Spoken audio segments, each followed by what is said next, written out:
Alors c'est fascinant. En ce moment, à la télé, ils disent l'été sera chaud. Ils parlent des licenciements. Ils parlent des agriculteurs en colère. Ils parlent de la jeunesse en détresse. Ils parlent de l'explosion du nombre de cancers. Ils parlent de la nécessité d'injecter les canards avec de l'ARN messager. Ils parlent du risque nucléaire avec la Russie. Ils parlent de préparer notre industrie à l'industrie de guerre. Ils annoncent que Volkswagen ferme ici des usines ou va licencier 20 000 personnes, et pareil pour Bosch, et pareil pour Intel, etc. Ils parlent de tout ça, tout le temps. Ils disent jamais les bonnes raisons. Ils ne disent jamais pourquoi on en est là. Jamais, jamais, jamais. Et quand ils le disent, c'est séparé.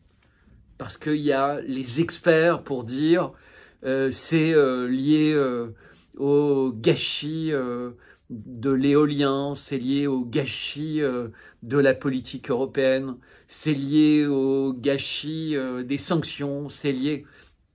Mais c'est toujours un petit côté du prisme. Jamais, jamais la possibilité d'entendre des personnes dire ou imaginer que pour que toutes les pièces du puzzle, toutes, soient tellement irrationnellement destructrices de l'humanité, c'est bien parce qu'il y a depuis très longtemps des personnes qui tirent les ficelles pour en arriver là. Tout ça n'est pas arrivé là par hasard. Là, ce n'est plus du tout possible ni rationnel. Pourquoi depuis si longtemps des personnes ont expliqué à tel point que la République finalement était un système malsain parce qu'il donnait à des personnes entre guillemets élues, mais en général élues sur la base de mensonges colportés par les médias, des mensonges pour valoriser les candidats choisis et dévaloriser les candidats qu'on a choisis entre guillemets pour eux dans la phase finale. On se rappelle bien comment Macron a été élu pour la première fois. Il avait un très faible score, aucune cote de popularité, aucune notoriété. C'est un personnage étrange qui vivait plus ou moins en couple depuis qu'il a 14 ans avec quelqu'un de 39 ans, voire de 44 ans, voire de 47 ans, qui n'a peut-être même pas le genre qu'on lui prête. Enfin, bref, tout ça, c'est aberrant. Le plus beau couple du monde, quand on voit le gâteau de mariage, et puis depuis tout le reste, le portrait officiel, les cérémonies des Jeux Olympiques, etc., les petites phrases, la bête de l'événement.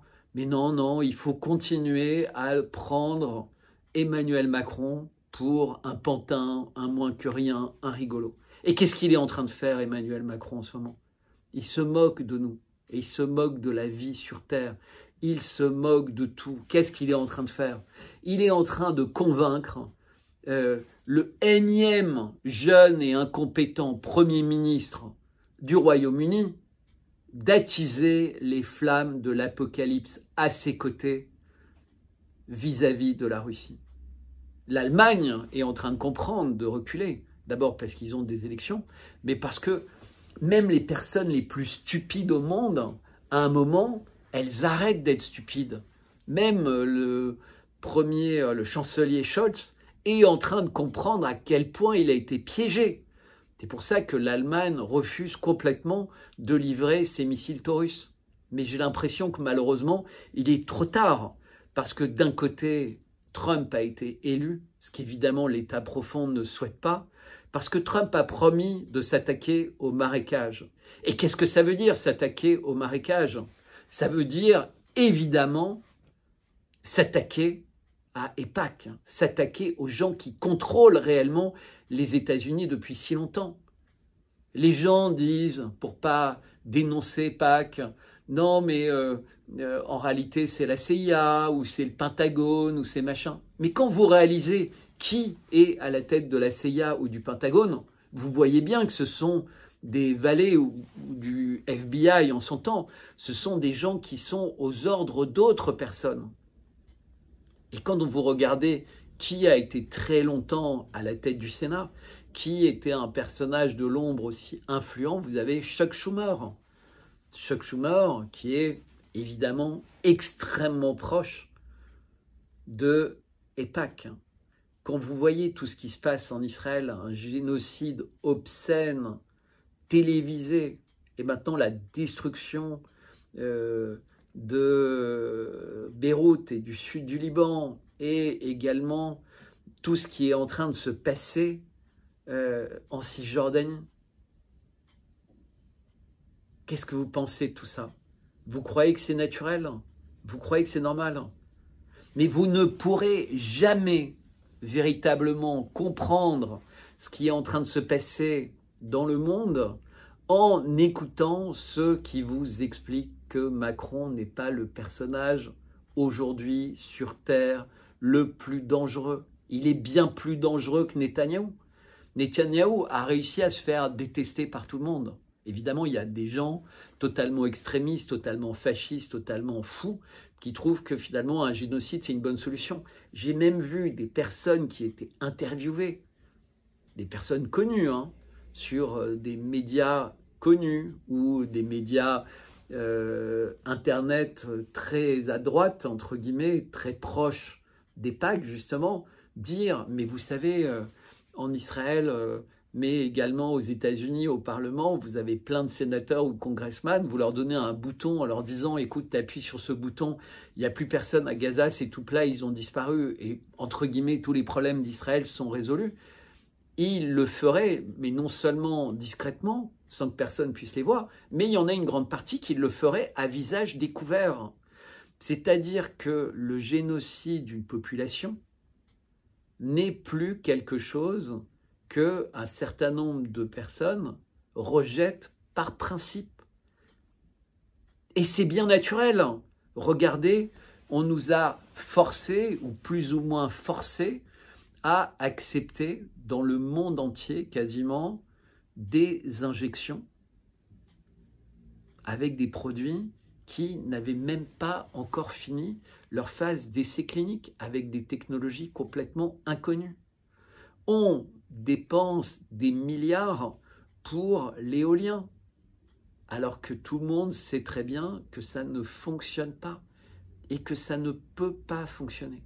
C'est une aberration économique, c'est une aberration écologique, c'est une aberration industrielle folle, à une époque où, quasiment côte à côte avec le gaz et le pétrole, la troisième source d'énergie la plus utilisée dans le monde reste le charbon, qui est beaucoup plus naturel qu'on l'imagine. Aujourd'hui, il y a des départements français qui interdisent dans les foyers l'utilisation de cheminées ou de poêles au bois. On en arrive là. Depuis l'âge des cavernes, sur la Terre, on utilise du bois pour se chauffer. Non, il faut arrêter. Mais c'est complètement ridicule en plus qu'on se fait ça, même s'il y avait 10 millions de personnes qui se chauffaient. Ça ne ferait jamais autant de fumée que les incendies qui ont lieu régulièrement aux quatre coins du monde. Et pourtant, on les laisse brûler. Ce serait ridicule par rapport à l'impact de l'attentat des Américains avec des associés de l'OTAN et de la zone sur Nord Stream 1 et Nord Stream 2, ou les volcans. Il y a des milliers de volcans marins qui sont en éruption et qui jettent évidemment du gaz carbonique depuis les fonds de la mer, ou des volcans terrestres régulièrement qui sont également en éruption.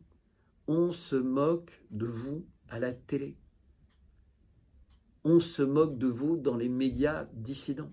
Alors de plus en plus, depuis quelques semaines, puisque tout devient véritablement aberrant, visible, etc., on commence à avoir dans certains médias dissidents ou ailleurs des personnes qui s'interrogent quand même, qui se disent « mais elle est bizarre cette couverture de The Economist, elle est vraiment sombre et je ferai une vidéo uniquement pour en parler ». Ou alors des personnes qui disent « écoutez, le portrait finalement d'Emmanuel Macron, si jamais c'était vrai ». Alors le problème c'est qu'ils ne veulent pas m'inviter parce que je parle de tellement d'autres choses et qui m'ont étiqueté. Et il y a beaucoup de gens qui savent que c'est moi qui ai écrit tout ça sur le portrait. Alors le braconnage, c'est fait très régulièrement. que ce soit même des phrases prises telles quelles de mes lettres Substack, et que des personnes qui sont des lecteurs, parce que j'ai la chance d'avoir des lecteurs attentifs, souvent à la retraite, et qui peuvent passer beaucoup de temps à regarder beaucoup d'émissions, et qui me disent, c'est drôle, j'ai retrouvé 1, 2, 3 jours après des paragraphes entiers de certaines de tes lettres dans des textes publiés par d'autres. Bon, enfin, bref. À la limite, si les gens étaient honnêtes, pas en me citant, mais en allant au bout de la logique, ça me rassurait parce que petit à petit, les gens comprendraient. Mais dans les grands médias, la préoccupation, quand Netanyahou a été la Cour pénale internationale de justice de la Haye a enfin décidé, après quasiment 1 an, d'émettre un mandat d'arrêt contre lui et son ex-ministre de la Défense. Eh bien, il y avait des chaînes comme CNews où les présentateurs osaient dire que finalement, la France ne montrait pas beaucoup d'entrain et de loyauté à Netanyahou.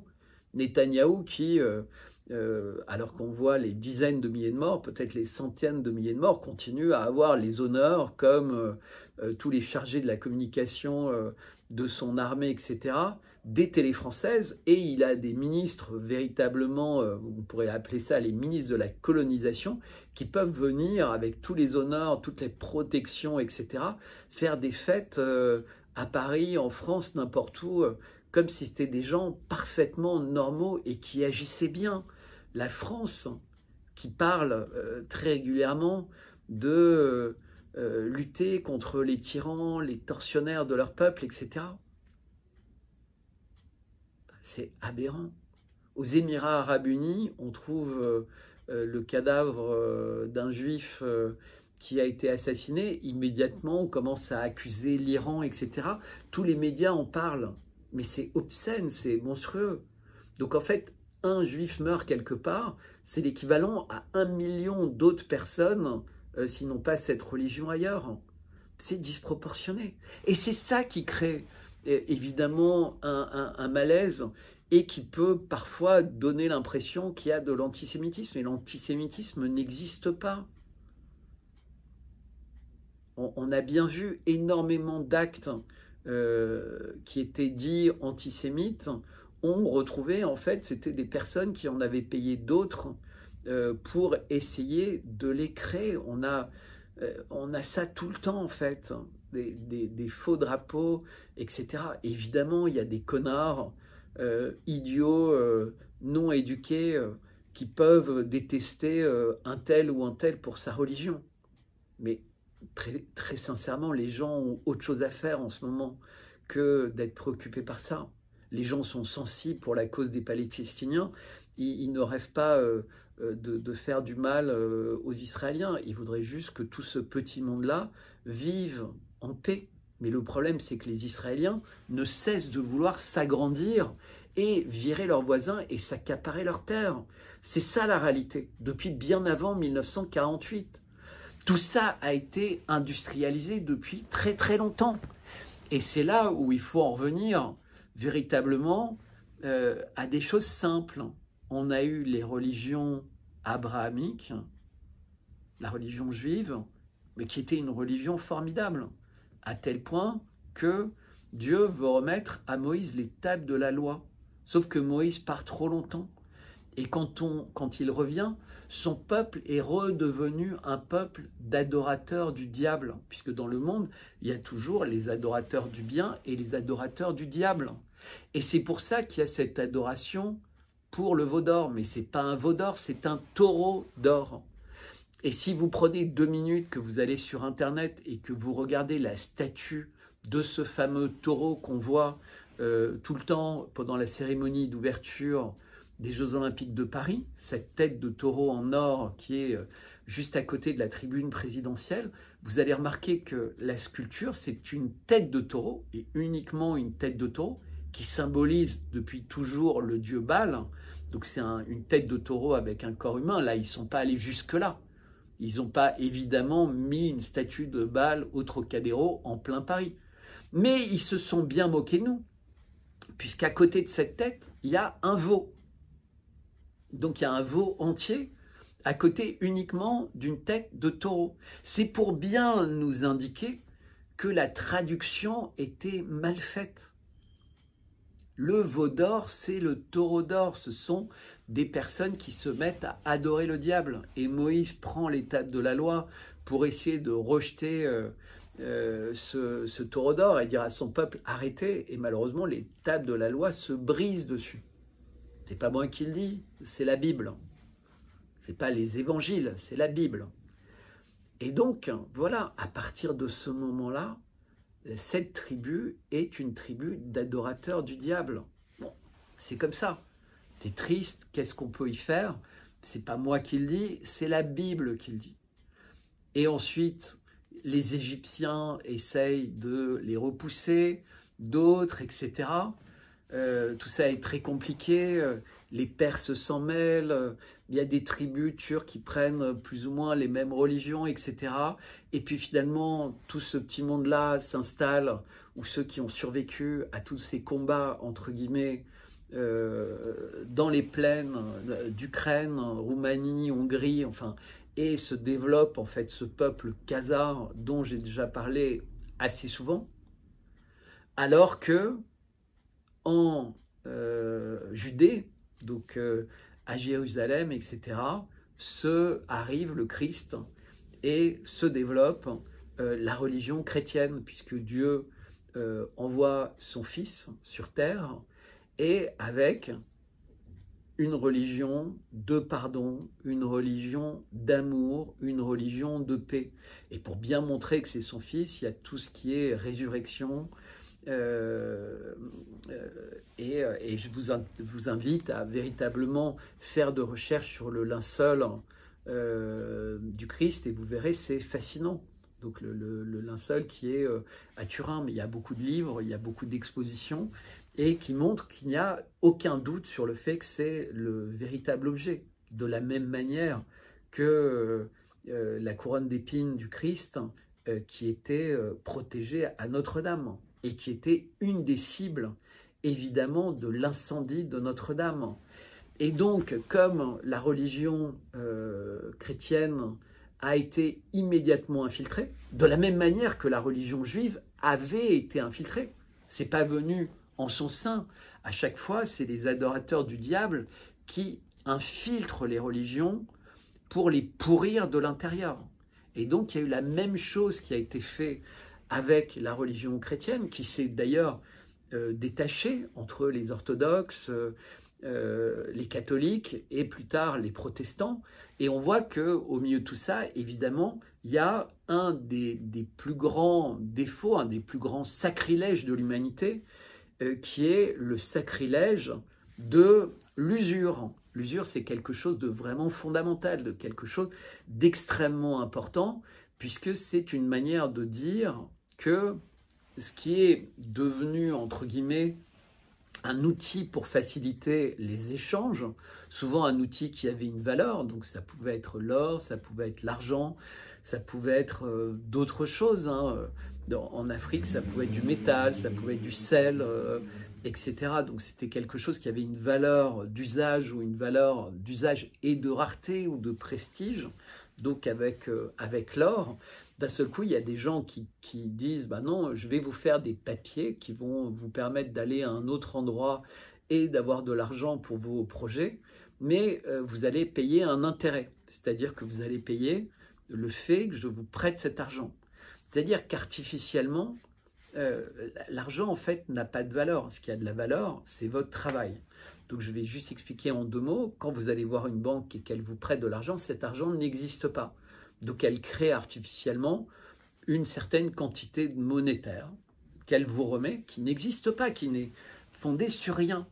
Et comme vous allez travailler et recevoir de l'argent en échange de votre travail concret, ou alors en échange de la vente de biens dont vous disposez, éventuellement même d'or ou tableaux ou quoi que ce soit, vous recevrez de l'argent qui va vous permettre petit à petit de rembourser le prêt. Et donc, en vous donnant de l'argent artificiel, grâce à l'usure, entre guillemets, la banque va récupérer du vrai argent en quantité supérieure. Et comme elle récupère en quantité supérieure et qu'elle a montré après quelques mois où vous remboursez finalement, et bien elle va avoir le droit de multiplier, entre guillemets, les contrats. Et donc, en réalité, les banquiers sont uniquement des gens qui gèrent l'esclavage des peuples, mais un esclavage invisible, entre guillemets, puisque, en réalité, vous savez bien, si vous êtes endetté et que vous avez du mal à rembourser, eh bien, in fine, on va prendre le bien pour lequel vous êtes endetté, qui a été hypothéqué. Et soit la banque va le posséder, puis ensuite elle pourra vous le louer, et donc elle va gagner plusieurs fois, entre guillemets, ou le revendre à d'autres personnes qui vont s'endetter auprès d'elle, voire même le garder, entre guillemets, comme un actif qui lui permettra de faire d'autres prêts et d'autres lignes de crédit avec d'autres personnes. Et on a la même chose avec l'État.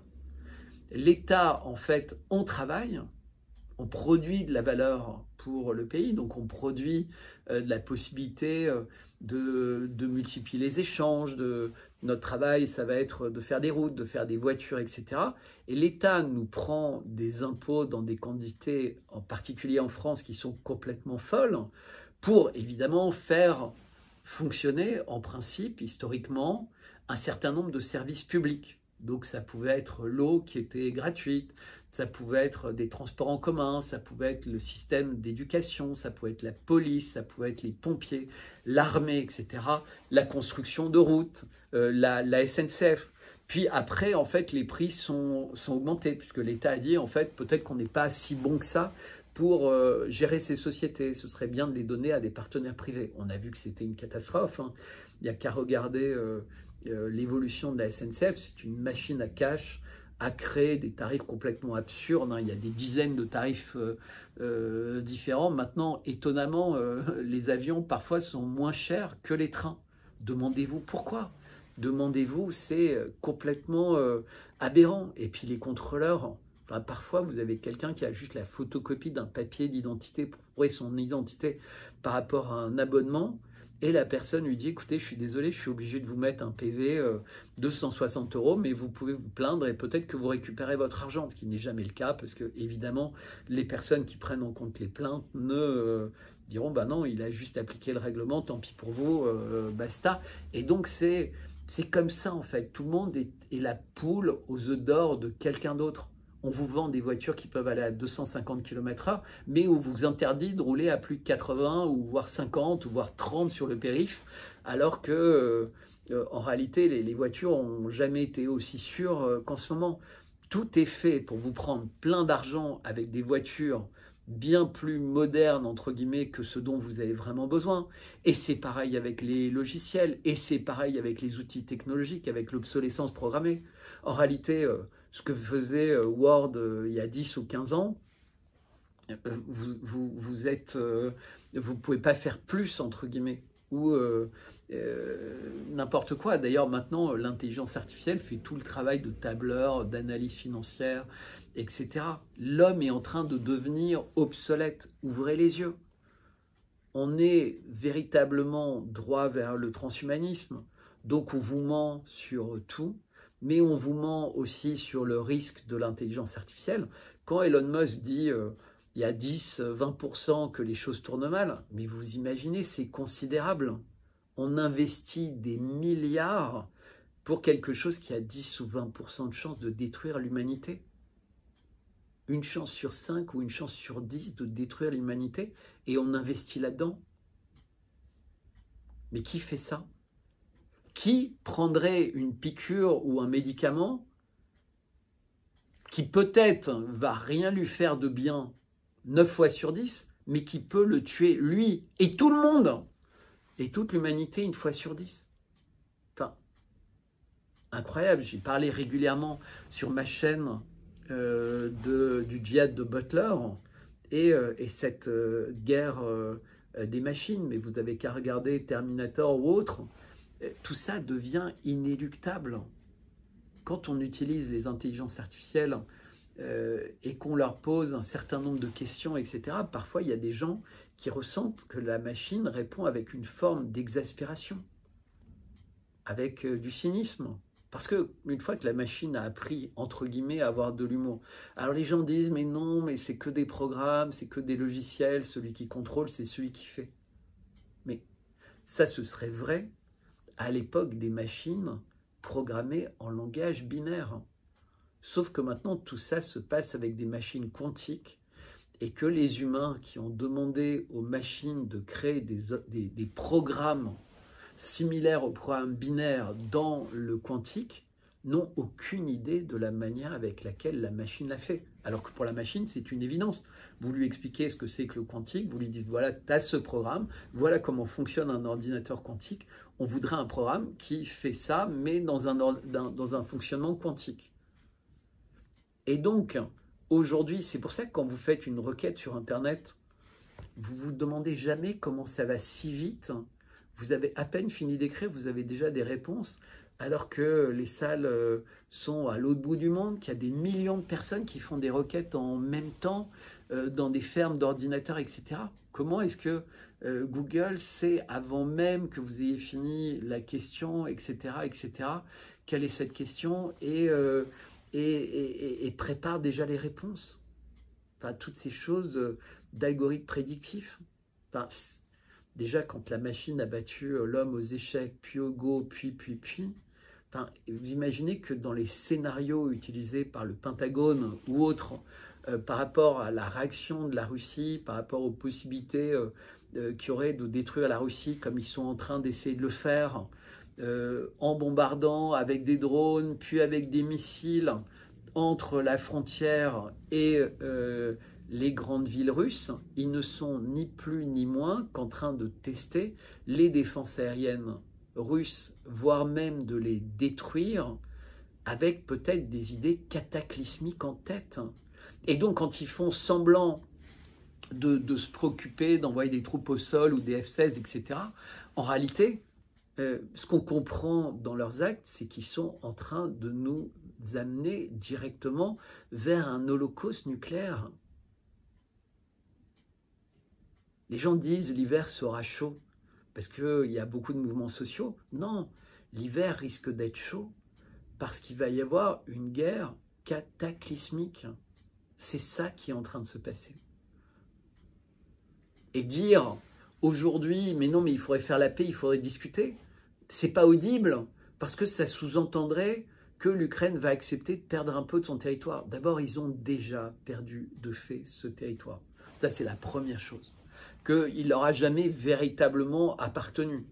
C'est la Russie qui, un peu insouciante de savoir que les gens avec qui ils discutaient, des héritiers des Khazars, les Khazars, Rothschild, et qui ont pris le pouvoir partout, au travers de l'EPAC, au travers de la City, au travers de, essentiellement à Paris, pouvoir politique, pouvoir économique, pouvoir médiatique, tous les pouvoirs.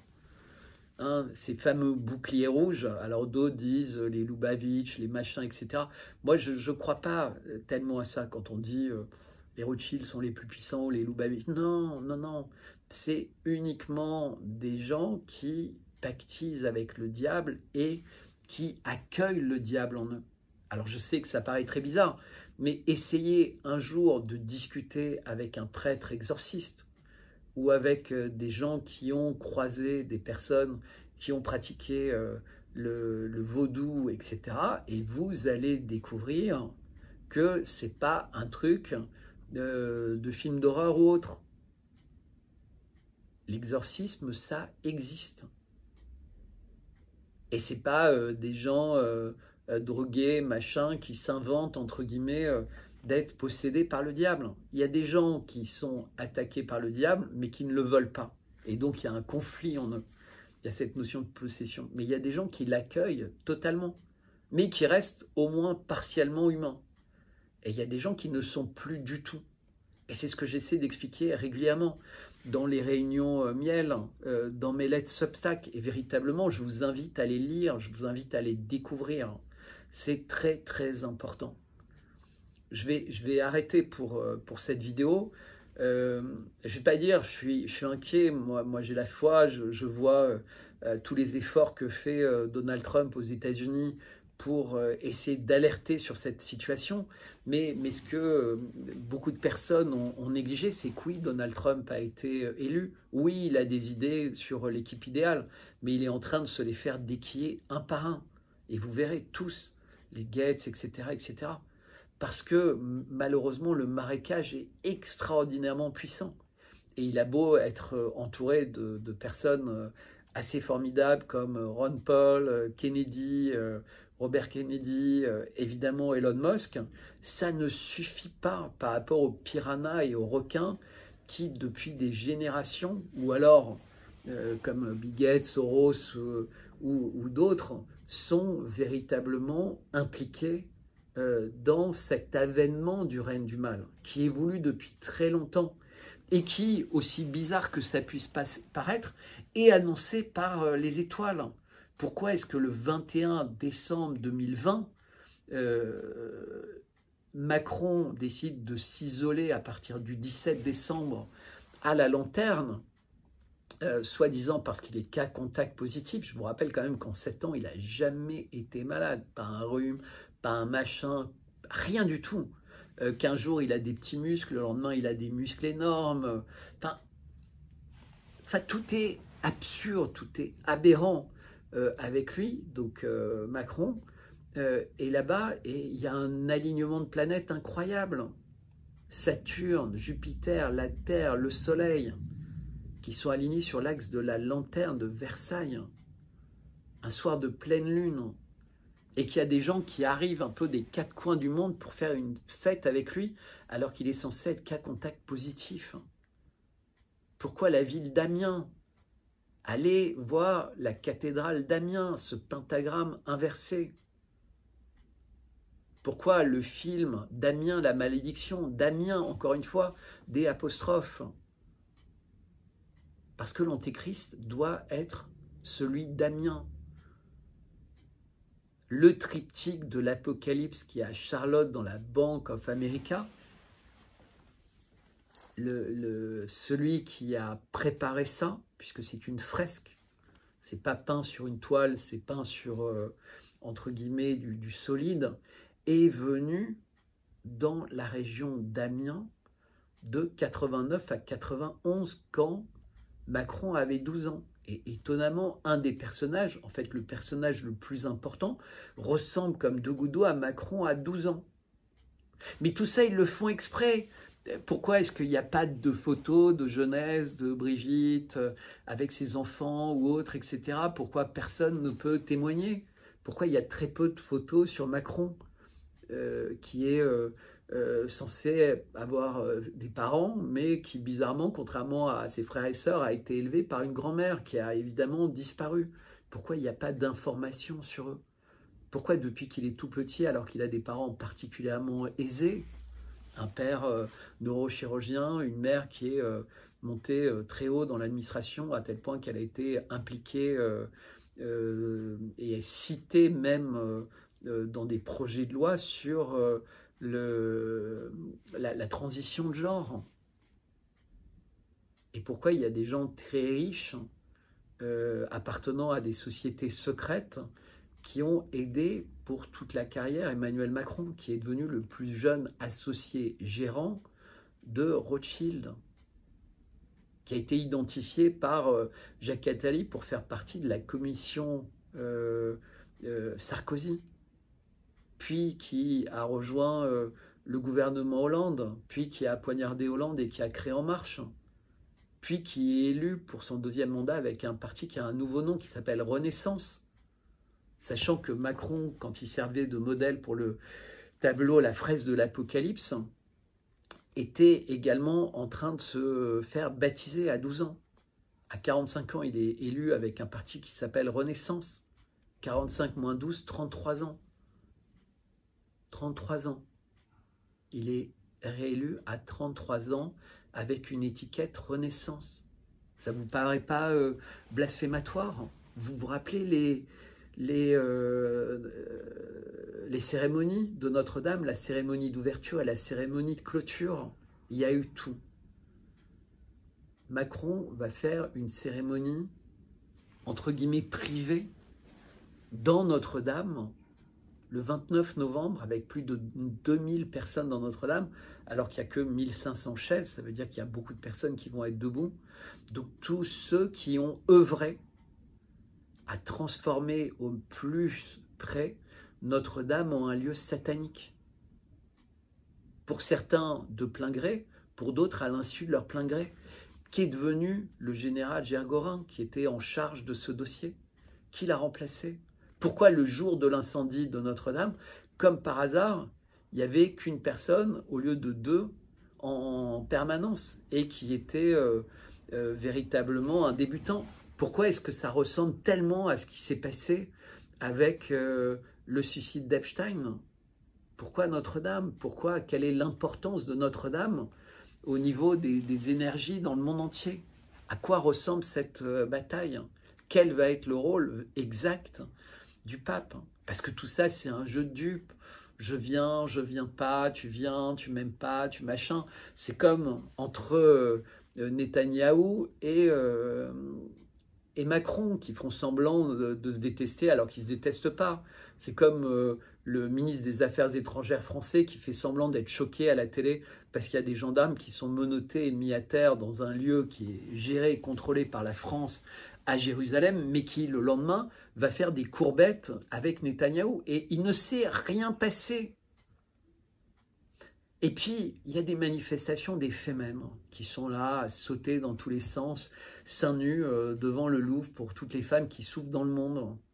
Et il y a les Pussycat, les machins, etc. On nous bassine encore avec la Russie qui aurait tué 1 ou 2 journalistes en 30 ans sous Poutine. Sauf que, pour l'instant, les morts de journalistes depuis le début de l'opération spéciale, c'est que des journalistes russes, à commencer par Daria Dugina, tuée par un attentat terroriste revendiqué par l'Ukraine. Crocus, on se doute bien qui est derrière. Ça a quand même pas mal de traces qui ressemblent à des attentats type Mossad, mais pas que. Mais personne ne parle, personne ne s'inquiète parmi ces mouvements féministes de la condition des jeunes filles et des femmes à Gaza. Et je répéterai jamais assez. Imaginez les infections vaginales, etc. Ils n'ont pas d'eau, ils n'ont pas de moyens de se laver, ni les femmes ni les hommes. Donc vous imaginez tous les risques d'infection. Et quand vous avez une infection et que vous n'avez pas d'antibiotiques ou de produits naturels, parce qu'il n'y a plus d'herboristerie, il n'y a plus du tout de miel, donc de propolis, il n'y a pas d'antibiotiques disponibles, il n'y a pas de traitement, mais c'est des femmes qui vont souffrir un martyre et qui vont, pour la plupart d'entre elles, perdre la possibilité même un jour d'avoir des enfants si elles survivent à ça. Alors que c'est des choses chez nous qui sont bénignes. Mais personne ne dit rien. Aucune association féministe ne dit rien. C'est véritablement un comble.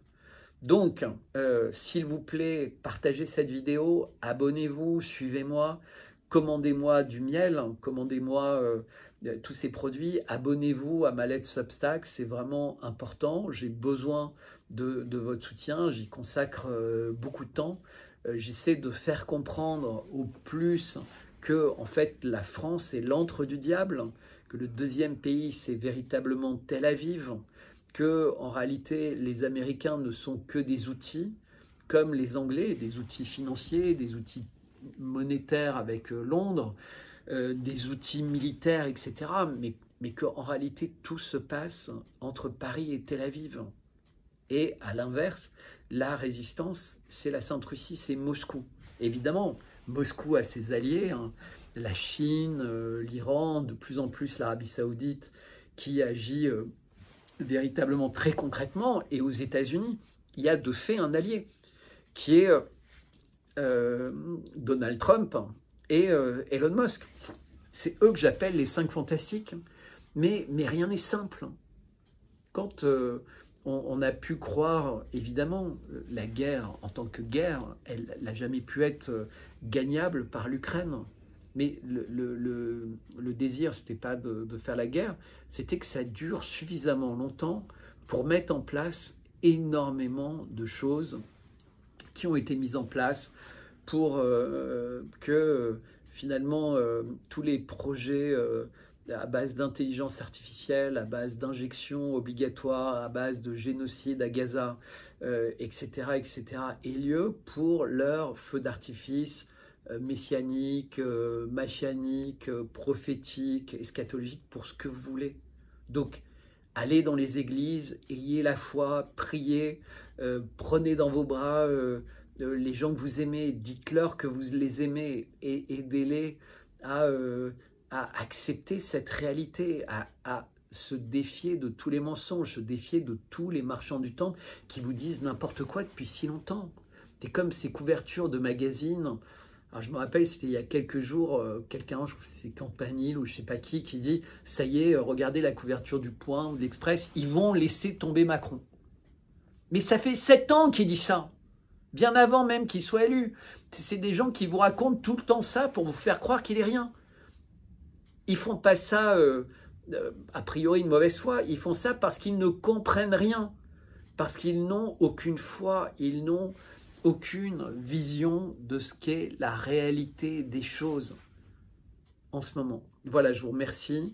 Partagez cette vidéo, likez-la et j'espère très vite que vous serez de plus en plus nombreux à me suivre, à m'écouter et à devenir à votre tour des jardiniers de ça pour que tous les Français, toutes les personnes du monde comprennent que véritablement Macron est un danger, pas simplement pour l'économie française, pas pour l'hôpital français, pas pour l'école française avec le wokisme et LGBT+, il est un danger pour l'humanité entière. Et je me rappellerai toujours de cette phrase qui m'avait marqué d'une Américaine qui ne comprenait rien au système électoral français, mais qui disait de toute façon cet homme est dangereux vu son couple. N'oubliez jamais ça. Voilà, merci de liker, merci de partager, merci de rejoindre mon Substack, hein, c'est Bertrand55, donc sur substack.com, vous verrez c'est gratuit, mais s'il vous plaît, prenez des abonnements payants, vous êtes si peu nombreux à le faire, commandez-moi du miel, vous pouvez me contacter à bertrand@55bellechasse.com, bertrand@55bellechasse.com, c'est vraiment important, je compte sur vous, et vous pouvez évidemment compter sur moi, je vais continuer à me battre. Voilà, bonne soirée et à bientôt.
Le problème, c'est pas la télé. Le problème, c'est les gens qui regardent la télé.